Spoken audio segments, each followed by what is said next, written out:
አባታችን ሆይ በሰማያት የምትኖር፣ ስምህ ይቀደስ፣ መንግሥትህ ትምጣ፣ ፈቃድህ በሰማይ እንደሆነች እንዲሁም በምድር ትሁን። የዕለት እንጀራችንን ስጠን ዛሬ፣ በደላችንንም ይቅር በለን እኛም የበደሉንን ይቅር እንድልን ዘንድ፣ አቤቱ ወደ ፈተና አታግባን ከክፉ ሁሉ አድነን እንጂ መንግሥት ያንተ ናትና፣ ኃይል፣ ክብር፣ ምስጋና ለዘላለሙ አሜን። እመቤታችን ቅድስት ድንግል ማርያም ሆይ በመልአኩ በቅዱስ ገብርኤል ሰላምታ ሰላም እንልሻለን። በሐሳብሽ ድንግል ነሽ፣ በሥጋሽም ድንግል ነሽ። የአሸናፊ እግዚአብሔር እናት ሆይ ሰላምታ ላንቺ ይገባሻል። ከሴቶች ሁሉ ተለይተሽ አንቺ የተባረክሽ ነሽ፣ የማኅፀንሽ ፍሬ ቡሩክ ነው። ጸጋን የተመላሽ ቅድስት ሆይ ደስ ይበልሽ፣ ልዑል እግዚአብሔር ከአንቺ ጋር ነውና ከተወደደው ልጅሽ ከጌታችን ከመድኃኒታችን ከኢየሱስ ክርስቶስ ዘንድ ይቅርታና ምሕረትን ለምኝልን ኃጢአታችንን ያስተሰርይልን ዘንድ ለዘላለሙ አሜን።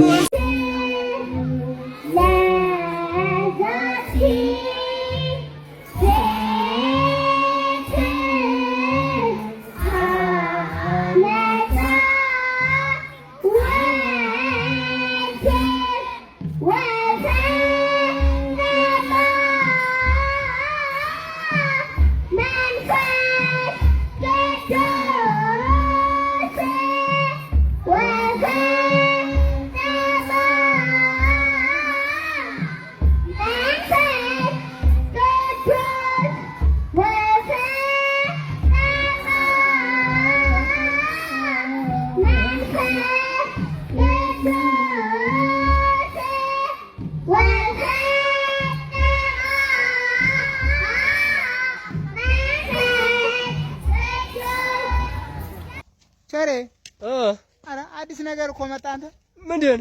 ኢየሱስ ጌታ ነው። ኢየሱስ ጌታ ነው። ጧት ጧት ፀሐይ ትወጣለች። ምንድን? ጧት ጧት ፀሐይ ትወጣለች። ዛሬ ነው እንደ ፀሐይ መውጣት የምታውቀው?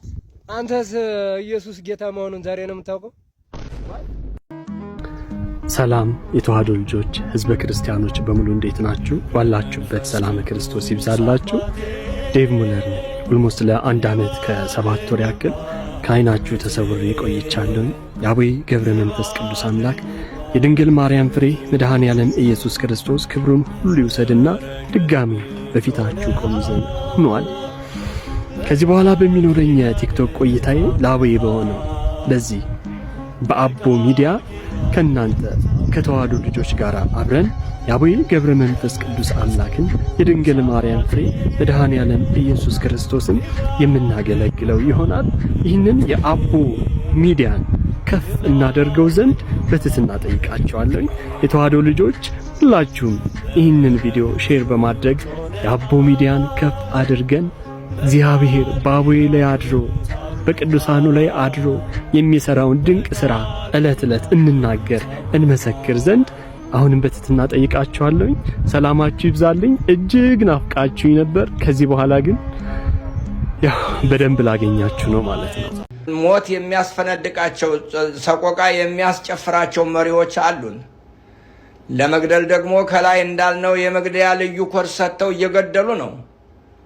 ገዳዮቻችን በግልጽ ነግረውናል። አማርኛ ተናጋሪ ጨካኝና ክፉ ነው፣ ስለሆነም መሞት አለበት። ኦሮሞኛ ተናጋሪውም ስለማይታመን፣ ትግረኛ ተናጋሪዎችም ስለሚጨቁኑ መጥፋት አለባቸው እያሉ ይህንን ክፉ ሰይጣናዊ ስራ የሚሰራ አካል አቁም በማለት መስራትና መናገርም ያለብን ሰዋዊ ግዴታችን ነው። ግዴታችንን የምንወጣው ደግሞ ሌላ አካል ሳይሆን እኛ ራሳችን ሁላችን ነን። ምክንያቱም አሁን ባለንበት ጊዜ የኢትዮጵያ ኦርቶዶክስ ተዋሕዶ ቤተክርስቲያን የያዘችው ህዝብ ቁጥር ከሌሎች አኳያ ሲታይ አብላጫ ሆኖ እናገኘዋለን። ይህ ህዝብ ተናገረ፣ ተግባራዊ እንቅስቃሴ አደረገ ማለት አገርን መቀጠል ያስችላል ማለት ነው። ይህ እንዳይሆነ ኦርቶዶክሳውያንን ማሰቃየት ከግብር አባቱ የተማረው አሁንም ያለው ገዥ ኃይል ወደ ስልጣን ሲመጣ የሰራው መጀመሪያ ያደረገው ቅድስት ቤተክርስቲያንንና ልጆቿን ማሰቃየት ነው። እንደመጣ አካባቢ መልካም ነገር የተናገረላት በመምሰል መሰረታዊ መዋቅሯን ለመቆጣጠር ታትቷል። ሰይጣን በእባብ ተገፍቶ ሔዋንን ሰላም ለኪ ኦ ንግሥተ ሰማይ ወምድር እንዳላትና ለሞት ሞታ እንደዳረጋት ሁሉ ቅድስት ቤተ ክርስቲያናችንን በአደባባይ አገር ነሽ ተብላ በስውር ከሀገር እንድትጠፋ ተፈርዶባታል። ለዚህ እንደ ታሪካዊ ማስረጃ የምናነሳው የጅጅጋው እልቂት፣ ካህናትና ምዕመናን የአብነት ተማሪዎች በሕይወት እያሉ በእሳት መቃጠል፣ የአብያተ ክርስቲያናት እንደ ጧፍ መንደድ፣ በሻሸመኔ፣ በወለጋ፣ በአርሲ፣ በባሌ፣ በአጠቃላይ በኦሮሚያ ኦርቶዶክሳውያን ላይ ብቻ ያነጣጠረ ግፍና መከራ ስራዬ ብሎ መንግስታዊ የሆነ ጥቃት ማድረስ ወይም ጥቃት እንዳይደርስ አለመከላከል፣ ገዳማዊ አባቶቻችንን ከበዓታቸው አውጥቶ መረሸን፣ ኦርቶዶክሳውያን ከዘግዝቆ መስቀል፣ በሕይወት እያሉ አካላታቸውን መቆራረጥ፣ በባሌና በአርሲ ከኦርቶዶክሳውያን የጸዱ ከተሞችን መመስረት፣ በየትኛው መንግስታዊ መዋቅር ኦርቶዶክሳውያን እንዳይሰሩ በስልት ማስወገድ በጣም ብዙ ከሆኑ መከራዎች ጥቂቶቹ ናቸው። ይህን ያልሰማ ኦርቶዶክሳዊ ይኖር ይሆን? ስለዚህ እንደ ነቢዩ ኤርምያስ ዛሬ እንዲህ እናለቅሳለን። በአባቶቻቸው ዘመን ያደረጉትን በደል ነቢዩ ኤርምያስ የደም እንባ አስለቅሶታል። በዚያ ዘመን በደል ኤርምያስ እየተንሰቀሰቀ የተናገረው አሁን እኛ ለመጻፍ እንኳን ሞራል ያንሰናል። ምክንያቱም ኤርምያስ የዛሬ 3000 ዘመን የተናገረው አሁንም በእኛይቷ ኢትዮጵያ እየተደረገ ስለሆነ ነው። ነቢዩ እንባውን እያነባ የተናገረው እኛ እያለቀስን እንመልከተው።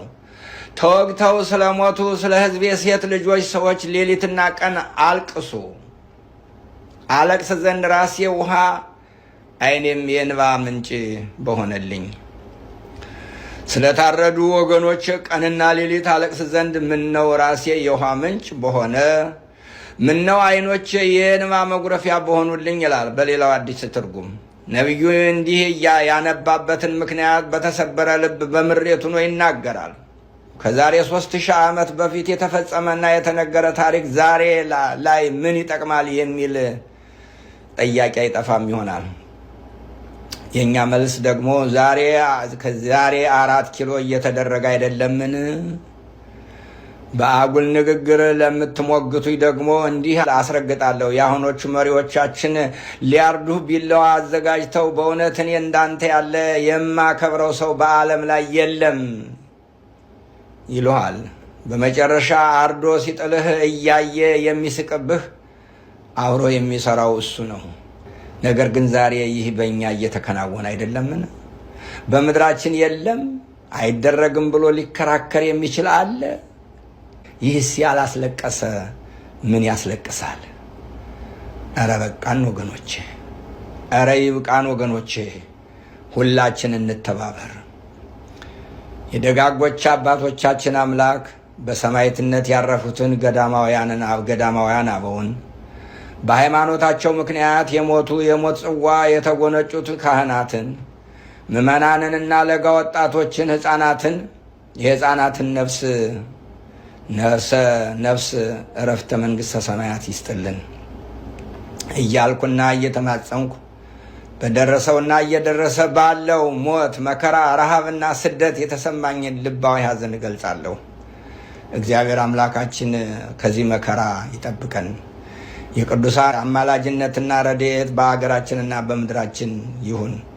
የእናታችን የቅድስት ድንግል ማርያም ጸሎትና አማላጅነት አይለየን። ወስብሐት ለእግዚአብሔር።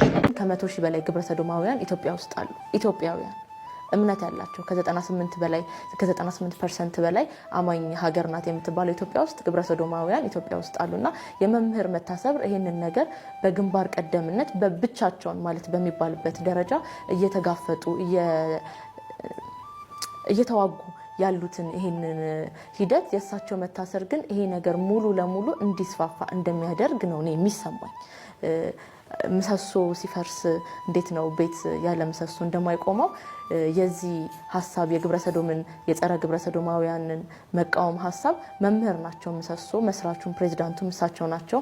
ወርደው ከላይ እንደ ፕሬዚዳንት ሳይሆን ወርደው እያንዳንዱ ቦታ ክፍለ ሀገር እየሄዱ በየዩኒቨርሲቲዎቹ እየዞሩ ነው እነዚህን ወጣቶች በተለይ በዩኒቨርሲቲ ላይ ያለው ግብረሰዶም የማስፋፋት ሁኔታ እጅግ በጣም አሳዛኝ በሆነ መልኩ ነው አሁን ላይ ያለው። የመምህር እዚህ ሁኔታ ውስጥ መገኘት እነዛን ሁሉ ተማሪዎች ጭምር ገደል የሚያስገባ ሁኔታ ነው። ከዛ በተጨማሪ ደግሞ ይህ ጉዳይ ኢትዮጵያ 98% የሃይማኖት እምነት ተከታይ ያለበት ሀገር እንደመሆኗ ከዛ ደግሞ አብላጫውን ድምጽ የሚይዘው ኦርቶዶክስ ቤተክርስቲያን በመሆኑ መምህር እንግዲህ የቤተክርስቲያኒቷ ልጅ ናቸው። የቤተክርስቲያኒቷ አፍም ጭምር ናቸው። ቤተክርስቲያን ለምን ትነካለች ብለው ግንባር ቀደም ደረታቸውን ለምንም ነገር ፊት ለፊት የሚሰጡ ናቸውና ቤተክርስቲያንም በዚህ ዙሪያ ልታግዛቸውና ልትደግፋቸው ይገባል። አሁን አልኩኝም እሺ ነው ያልኩትኝ አይደለ? እሺ እያልኩኝ ነው፣ ግን እኔንም ደግሞ በተራችሁ ስሙኝ ነው ያልኩትኝ። እሺ አውራ ያዳምጣል፣ ግን በስርዓት አውራው ሲያወራ። እሺ እኔም በስርዓት እኮ ነው እያወራሁ። ሁላችሁም እኔ ላይ ተነስታችኋል ዘንድሮ። እሺ ራስህ ላይ ራስህን የተነሳ ወንድሜ፣ ራስህን ወንድማማቾች ናቸው ግን ይኸውልህ ስማኝ፣ ራስህን በትክክለኛው መልኩ ብትገልጥ ምንም ችግር የለብንም። ለምን እገልጻለሁ? አንተ ስለማንነት ትገልጽልኛለህ ለኔ? አዎ ልንገርህ። በመድኃኒዓለም ስም ስማኝ። አሁን ምን አለ መሰለህ ትልቁ ነገር አንተና እኔ ያልተግባባንበት መንገድ፣ አሁን አንተ በራስህ መንገድ እኔን ያወክ መስሎሃል። በፍጹም አታውቀኝም። በፍጹም ኪዳነ ምሕረትን ነው እኮ እኔ እናንተን የሚያገናኘን ትምህርት ነው ወንድሜ። በቃ ስለዚህ ትምህርት ከሆነ ደግሞ እኔን ላለመሸወድ ማለት እኔን ለመሸወድ ብለህ ራስህን አትሸውድ። በቃ ችግር የለውም። እስቲ እኔ የምሸውድ ከሆነ አንተ የተማርክ ከሆነ ትይዘኛለህ። አሁን ትምህርቱ ላይ አተኩርና የኦርቶዶክሳዊ ተዋሕዶ ቤተክርስቲያን ስማኝ፣ እዚህ የመጣሁት ለመማር እኮ አይደለም ወንድም። አንዴ እኔ ላስተምርህም አይደለም አስተምረን ነው ያልኩት። በኢትዮጵያ ኦርቶዶክስ ተዋሕዶ ቤተክርስቲያን የነገረ ሥላሴ ትምህርቷ ምንድን ነው? ለምን ትጠይቀኛለህ? አሁን ልጅቷ ያለችህ ምንድን ነው መሰለህ? ምክንያቱም እዚህ ጉዳይ ላይ ስንጫጫ ላድር ነው። ተረዳኸኝ አይደለ? ልጅቷ ያለችህ ኦርቶዶክስ ተዋሕዶ ቤተክርስቲያን እንደው በመድኃኒዓለም አስጨርሰኝ። ምንም ብታነፍስ ምንም እኔ ጋር እኮ ይመጣ ነገር የለም። አስጨርሰኝ። እሺ አንዴ ኦርቶዶክሳዊ ሰው ሆንክ። እሺ አንዴ አስጨርሰኝ። ትምህርት ነው። እኔ እናንተ የሚያገናኘን ትምህርት ነው። እሺ በቃ አንተ አውራ፣ እኔ አላወራም። እኔ ምንም አትጠይቀኝ፣ አንተ አውራኝ። በቃ አንተ አስተምረኝ፣ አውራ። እኔ አላወራም፣ ችግር የለውም። አንተ ምን ማሰማይ ከሆነ ምን ላድርግ ታዲያ ወንድም አለ። እሺ ጥያቄ መልስልኝ። በቃ የኢትዮጵያ ኦርቶዶክስ ተዋሕዶ ቤተክርስቲያን የሥላሴ ትምህርቷ ምንድን ነው? ጨረስክ? አዎ ጨርሻለሁ። ጥያቄ ጠይቄ ጨርሻለሁ። ለምን ጠየቅኝ? በጣም ጥሩ። ዲያቆን ነኝ ስላልክ፣ በቤተክርስቲያኗ ዋና ቀዳሽ ነኝ ስላልክ፣ ዲያቆናት ደግሞ ትልቁ ዲያቆን የሚያሰኛቸው አንደኛው የቤተክርስቲያኗን ትምህርት በዓለም ሁሉ መስበክ ስላለባቸው፣ አደራ ስላለባቸው፣ ሚስጥርን የመጠበቅ የቤተክርስቲያኗን ትምህርት የመመስከር እምነትን የማጽናት አደራና ግዴታ ስላለባቸው ዲያቆን ኮንክ የግዴታ ስለሆነ ጨርሻለሁ። ስለዚህ ግዴታን ተወጣ። ንገረኝ፣ የቤተክርስቲያን የሥላሴ ትምህርት ምንድን ነው? ጨረስክ አይደለ? አሁን ከጨረስክ ደግሞ እኔ ላውራ። በጣም ጥሩ። በቃ ወንድም አለ ሰማይ ዝግጁ ነው? እሺ ልስማ። ለምንድን ነው የምትሮጠው ግን? ለምንድን ነው የምትሮጠው? እኔ ሮጥኩ? ችግር የለውም። ትንሽ እስቲ አውራ፣ 2 ደቂቃ ልስጥህ። አውራ ወንድም። መጀመሪያ ላይ ትንሿ ያለችው እሱ የተናገረው ንግግር አለና እዛ ንግግር ላይ አውሩ ነው አይደለ? አንተ ቅዳሴ ላይ ገባህ። ተረዳኸኝ? ሥላሴ ትምህርት ስልጣን መሰጠኝ ጳጳስ ሁሉ ነው የመሰልከኝ። ትምህርት ችግር የለውም። ትምህርት እኔ ቅዳሴም አልጠየኩም። የቅዳሴ አይነቶች ምን ያልጠየቀኝ ነገር አለ? ምን ያልጠየቀኝ? ልቀጥረኝ እኮ ውድድር ላይ ያቀረብከኝ እኮ ነው የምትመስለው። ችግር የለውም። 300,000 ከከፈልከኝ ሌላም ቦታ አስቀጥረሃለሁ። አንተ እከፍላለሁ ስላልክ እኮ አዎ ማርያምን ታውቁት የለ ብራችንን ጨረሳችሁት። መድኃኒዓለም አዎ። እስቲ ለማንኛውም የሥላሴን ትምህርት ወቅት ገነባላችሁ በዚህ በደሃ ህዝብ ብር። እሺ የሥላሴን ትምህርት ንገረኝ። ደህና ደርሼ ወንድማለ በቃ አትዋሽ። በሌላ ቀን ውሸትህን አቁም። እንዳትወጣ ዮሐንስ እንዳትወጣ። ማርያም ትንሿ ለአንቺ ብዬ ነበር የመጣሁት። ስለዚህ ልውጣ። በቃ ከእናንተ ጋር መግባባት አልችልም። እንዴት ልግባባ? አንዴ እውነት ሙስሊሞች ራሱ ታዝበው መቤቴን። አንዴ ዮሐንስ እዚህ ዲያቆን ያሬድ ምናልባት አንተ ላታውቀው ትችላለህ እንጂ የፈለገ አሁን አንተ እንዲህ እያልክ አሁን አስበዋል። አንድ ክርስቲያን ዲያቆን ስለ ሥላሴ ያስረዳኝ ሲባል ኦፍ እያለ እንዲህ ሊል አይችልም። እንዲህ በዚህ ደረጃ እያወራህ በስርዓት ምንም ነገር ካፉ ክፉ ቃል ሳይሰማ እያዳመጠን ያለ ዲያቆን ያሬድ። አንተ ክርስቲያን ከሆንክ እሺ ዲያቆን ያሬድን ተወው፣ እኔን ተወኝ፣ እዚህ ያሉትን ሰዎች ተዋቸውና አንተ ክርስቲያን ዲያቆን ከሆንክ የሥላሴን አስተምሮ እንዴት ነው? ጥያቄ ተጠየቀው ነው። ምክንያቱም አንተ የሥላሴ አስተምሮ ብለህ የተናገርከውና የጻፍከው ነገር ሌላ ስለሆነ ስለዚህ አንተ እንደ አንድ ኦርቶዶክሳዊ ዲያቆን የስላሴ ትምህርት ምንድነው? ኦርቶዶክሳዊ ቤተክርስቲያን ስለ ስላሴ ያላት አስተምሮ ምንድነው ነው ጥያቄ። ልንግባባ ነው በቃ። የጻፍኩትን ነገር ንገሪ ቀጥታ ማለት ነው። አሁን በቃ ምርጥ ሐሳብ አብ ወልድ መንፈስ ቅዱስ ተወልደዋል ብለህ ጻፍክ። ስለዚህ እኛ ጠየቅን የኦርቶዶክስ ቤተክርስቲያን ምንድነው የምታስተምረው ስለ ስላሴ? ልክ መጣ። አሁን ወደ አሪፍ ቦታ መጣሽልኝ። እሺ አሁን አብ ወልድ መንፈስ ቅዱስ ተወልደዋል አልክ። አንድ እሺ ብያለሁኝ። ሁለተኛ ላይ ደግሞ መጽሐፍ ቅዱስ ተበርዟል አልክ።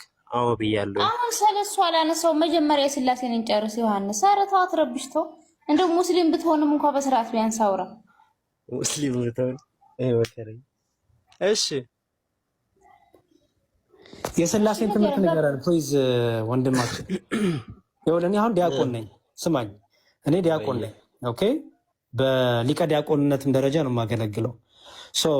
ሳገለግል ቤተክርስቲያን አደራ ሰጥታኛለች። ምን በዓለም ሁሉ እየዞርኩኝ የቤተክርስቲያኗን ትምህርት እንድናገር ያለ ፍርሃት፣ ያለ ማፈር፣ ያለ መዋሸት፣ ያለ መቀነስ፣ ያለ መጨመር እንድናገር ድቁናው ሲሰጠኝ አንደኛው አደራ ይሄ ነው። ምክንያቱም አገልጋይ አገልግሎት፣ ተራዳይነት፣ መራዳት፣ ማገዝ ስለሆነ ስለዚህ የቤተክርስቲያኗን ትምህርት በአደባባይም በቲክቶክም በአውደ ምሕረቱም ባገኘሁት አጋጣሚ ሁሉ ላመነው ላላመነው እሰብካለሁ ሳላፍር። ነፍስ አባት ቁረብ እያለች ምን አይነት ትህትና ነው? ነፍስ አባት ቁረብ እያለ ወይ ደግሞ ለነፍስ አባት የደበቅከው ኃጢአት ካለሽ ለካህኑ ያልነገርከው ለካህኑ ያልነገርሽው እንደዛ አይነት ኃጢአት ካለሽ መናገር አለብሽ። ሁሉም ሰው ከዚህ መጠጣት አለበት። ሁሉም ሰው ይህን መብላት አለበት። ይህን የዘላለም ሕይወት ማግኘት አለበት። በዚህ ውስጥ ቤዛነትና ኃይልን ጨምሮበታል። ቃል አስቀምጦበታል። ጽዋው ውስጥ፣ ህብስቱ ውስጥ፣ ስጋው ውስጥ። እኔ እንዴት እንደምትረዱኝ አላውቅም። ይሄን በዛ ላይ ይሄ ብቻም አይደለም። በዚህ ምድር ላይ እውነተኛ መብል፣ እውነተኛ መጠጥ ተብሎ የተጠራው የጌታ ስጋና ደም ብቻ ነው። እስኪ በሉ ስጋዬ በሉ እስኪ። እውነተኛ መብል ነው። ደሜ እውነተኛ መጠጥ ነው የሚባል አለ በዚህ ምድር።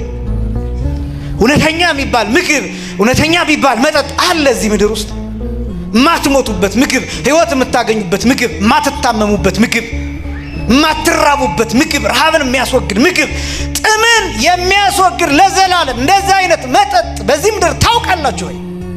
ህይወት የሚሰጥ ጥበብ የሚሰጥ የሚያነፍስ ነው እንጂ የሚያሰንፍ የሚያሳብድ መጠጥ ነው እንጂ እዚህ ዓለም ላይ ያለው ህይወት የሚሰጥ ጥበብ የሚገልጥ እውቀት የሚገልጥ እዚህ ዓለም ላይ ታውቃላችሁ? እንደዚህ አይነት መጠጥ ታውቃላችሁ? ይሄ የጌታ ስጋና ደም ጥበብን የሚገልጥ ነው፣ እውቀትን የሚገልጥ ነው። ልቡናን አይምሮን ብሩህ የሚያደርግ ነው። ወደ ሰማይ የሚወስድ ነው። ከመላእክት ጋር አንድ የሚያደርግ ነው። አካልን ከክርስቶስ አካል ጋር የሚቀጥል ነው። ጭንቅላትህ የክርስቶስ ጭንቅላት እንዲሆን የሚያደርግ ነው። ወይም ራሱ ክርስቶስ እንዲሆን የሚያደርግ ነው ስጋና ደም ማለት። ብዙ ሰው ይበጠብጣል፣ መድኃኒት ይበጠብጣል። በጣም ብዙ ሰው የሚያምን አለ ለልጆች እንደዚህ ቢደረግላቸው፣ እንደዚህ አይነት ነገር ቢደረግላቸው ትምህርት የሚገልጥ እያለ ስር የሚምስ ቅጠል የሚበጥስ በጣም ብዙ ሰው ነው። ትምህርት እንዲገለጥልኝ ብሎ ስለ ትምህርት ሌላ ተራ ነገር፣ ምድራዊ ነገር ከአጋንንት ጋር ከርኩሳን መናፍስት ጋር የሚመላለስ የሚወዳጅ ሰው ብዙ ነው። ጥበብ ፍለጋ ብሎ እውቀት ፍለጋ ብሎ ግን እዚህ አለ፣ ያ እዚህ አለ። ትምህርት ይገልጣል ያ